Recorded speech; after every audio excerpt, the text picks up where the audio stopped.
Hey guys, I am Venkat and this is part 24 of web development with Blazor video series. In this video, we'll discuss everything you need to know about Blazor Datagrid columns.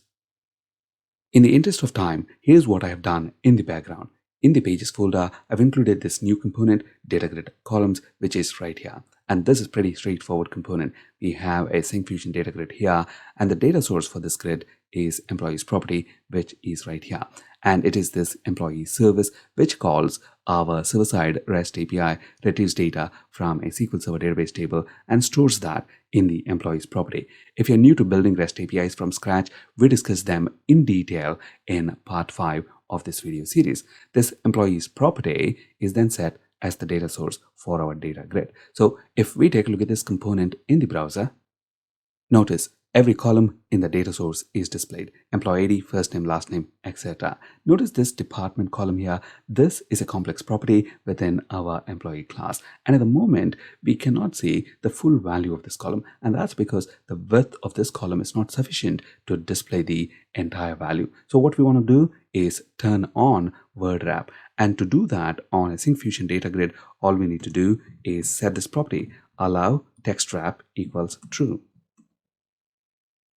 Notice both email and department column values are wrapped as expected. At the moment, we have not explicitly specified the list of columns that we want to display in this data grid. So every column that we have in the data source is automatically bound and displayed in the data grid. Now here's what we want to do. We only want to display these 4 columns, employee ID, first name, last name, and email. For that, we use these 2 components, grid columns and grid column. So first we include grid columns component, plural, and inside this we include grid column. We need to tell this grid column to which field we want it to bind to in the underlying data source. As you can see, the data source for the grid is employees, which is of type list of employee. So the model class for this grid is employee class. Basically, we have to tell this grid column which field, that is, which property we want it to bind to in this employee class. And for that, we use field property. And then on the employee class, we have employee ID property. Notice just the employee ID column is displayed as expected. At the moment, we haven't explicitly specified the header text that we want on this grid column. So by default, it's using the column header in the underlying data source. Now, if we want to change it, you know the drill. We simply use header text property. We can also specify the width for this column. Finally, let's also specify text alignment. And the value for this property is text align enum, and let's left align the text. There we go. Notice the header text and text alignment. At the moment, we really don't know if this column width is 60 pixels. That's because we only have one column in this grid and it appears as if it's spanning the entire width of the grid. So let's include another grid column. What I'm actually going to do is include grid column without any properties, even the field property. No change. It appears as if we have only one column in this grid. We expected 2 columns to be displayed. Let's actually switch the order of these columns. I'm going to include this grid column first and then the ID grid column. Now we see the ID column on the extreme right. That's because the width of this column is 60 pixels. So it's occupying just that width and the rest of it is occupied by this empty grid column. Because we have not specified header text or the field that we want this grid column to bind to, it is displaying an empty column in the grid. Now, let's delete this empty grid column and include few other columns. There we go. We see the 5 grid columns that we have explicitly specified using these grid column components. We can also dynamically build these grid column components in code. Let me actually explain what I mean with an example. First, let's delete these grid columns.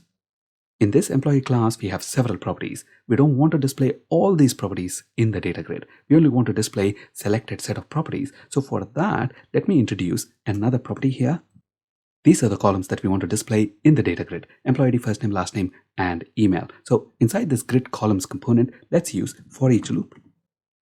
We want to loop through every property that we have in this employee class. So for that, let's create a variable prop in type of On this, we have get properties method, which is going to return us all the properties of the employee class. As we are looping through each property, we want to check if that property is in this list, columns to display. If it is, then we want to dynamically build the grid column component, bind it to the property, and display it in the component. So first, let's check if columns to display dot contains, our loop variable is prop, and on that we have name property. If the property is present in the list, then build the grid column component, specify the field property, and bind it to prop.name. There we go. We only see the 4 columns that we have specified in this list. We can also control which of these columns are editable. For that, let me introduce another property. Only these 2 columns must be editable, first name and last name. First, let's enable editing on the data grid. For that, we use grid edit settings component and set allow editing to true. At the moment, when we put a row in edit mode, notice all the columns of the grid are editable. And that's not what we want. We want only these 2 columns to be editable, first name and last name. So for that, on this grid column that we are dynamically building, let's set allow editing property to editable columns dot contains whatever is the property name. So basically, whatever is the property that we are looping over, if that property is present in editable columns, then set allow editing to true. Now, when we edit a row, notice only first name and last name columns are editable.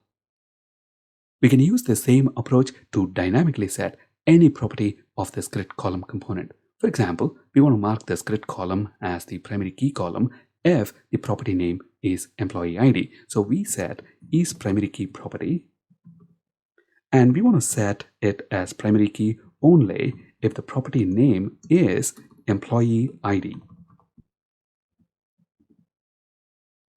In the employee class, department is a complex property. What do you think is going to happen if we bind this department property to the data grid? Let's take a look.